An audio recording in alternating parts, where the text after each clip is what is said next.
अस्सलाम वालेकुम जी, मेरा नाम है ज़िशान हुसैन। तुसीं देख रहे हो साडा यूट्यूब चैनल।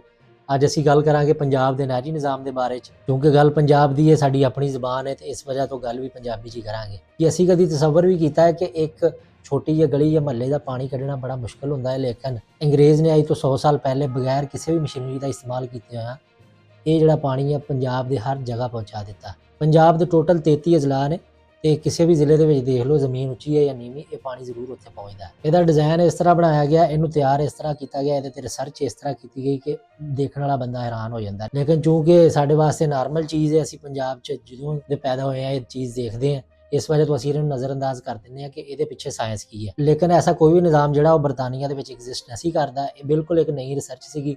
ਜਦੋਂ ਅੰਗਰੇਜ਼ ਇੱਥੇ ਆਇਆ ਤੇ ਉਹਨੇ ਦੇਖਿਆ ਕਿ ਪੰਜਾਬ ਦੇ ਵਿੱਚ, ਪੰਜਾਬ ਦਾ ਨਾਮ ਹੀ ਜਿਹੜਾ ਉਹ 5 ਦਰਿਆਵਾਂ ਦੀ ਧਰਤੀ ਦਾ ਨਾਮ ਆ। ਪੰਜਾਬ ਦੇ ਵਿੱਚ 5 ਦਰਿਆ ਵਾ, ਔਰ ਇਹਨੂੰ ਇਸਤੇਮਾਲ ਕਰਦਿਆਂ ਹੋਇਆ, ਇਹਦੇ ਪਾਣੀ ਨੂੰ ਇਸਤੇਮਾਲ ਕਰਦਿਆਂ ਹੋਇਆ ਅਸੀਂ ਪੰਜਾਬ ਦੇ ਇਲਾਕੇ ਨੂੰ ਕਿੱਦਾਂ ਸਰਾਬ ਕਰੀਏ। ਇਹਦੇ ਉੱਤੇ ਉਹਨਾਂ ਨੇ ਰਿਸਰਚ ਕਰਨਾ ਸ਼ੁਰੂ ਕੀਤੀ, ਰੋਡ ਮੈਪ ਬਣਾਏ, ਲੈਵਲ ਮੇਨਟੇਨ ਕੀਤੇ ਇੰਜੀਨੀਅਰਿੰਗ ਦੇ ਥਰੂ। ਉਸ ਤੋਂ ਬਾਅਦ ਇਹਦਾ ਜਿਹੜਾ ਵਾ ਰੂਟ ਮੈਪ ਜਿਹੜਾ ਉਹ ਮੁਕਰਰ ਕੀਤਾ ਨਹਿਰਾਂ ਦਾ। ਫਿਰ ਡੋਂਕੀ ਲੇਬਰ ਦੇ ਤਹਿਤ ਇਹਦੀ ਖੁਦਾਈ ਕੀਤੀ ਤੇ ਆਹਿਸਤਾ ਆਹਿਸਤਾ ਸਟੈਪ ਬਾਈ ਸਟੈਪ ਜਿਹੜਾ ਵਾ ਉਹ ਇਹਦੇ ਬਰਾਜਸ ਜਿਹੜੇ ਬਣਾਏ। ਬਰਾਜਸ ਦੇ ਵਿੱਚ ਵੀ ਸਾਰਾ ਅਗਰ ਦੇਖਿਆ ਜਾਏ ਤਾਂ ਮਕੈਨੀਕਲ ਕੰਮ ਦੇ ਥਰੂ ਮੈਨੂਅਲੀ ਯਾਨੀ ਕਿ ਉਹਨੂੰ ਆਪਰੇਟ ਕੀਤਾ ਜਾਂਦਾ ਹੈ।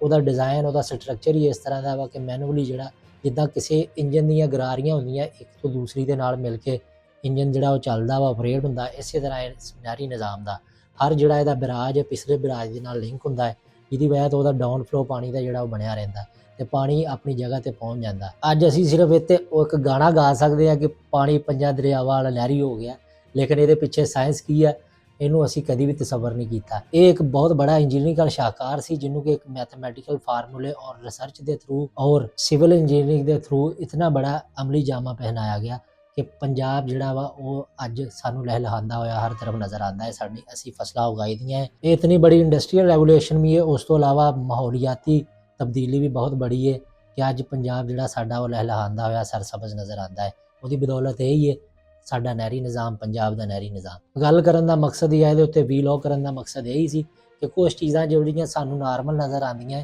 ਲੇਕਿਨ ਉਹ ਇਤਨੀਆਂ ਨਾਰਮਲ ਨਹੀਂ ਹੁੰਦੀਆਂ ਅਗਰ ਅਸੀਂ ਉਹਨਾਂ ਦੀ ਤਹਿ ਤੱਕ ਪਹੁੰਚੀਏ। ਜੈਸਾ ਕਿ ਮੈਂ ਪਹਿਲੇ ਵੀ ਗੱਲ ਕੀਤੀ ਸੀ ਕਿ ਸਾਨੂੰ ਆਪਣੇ ਘਰ ਦਾ ਪਾਣੀ, ਸੀਵਰੇਜ, ਮੁਹੱਲੇ ਦਾ, ਇੱਕ ਪਿੰਡ ਦਾ ਪਾਣੀ ਕੱਢਣਾ ਵੀ ਬੜਾ ਮੁਸ਼ਕਲ ਹੁੰਦਾ ਹੈ।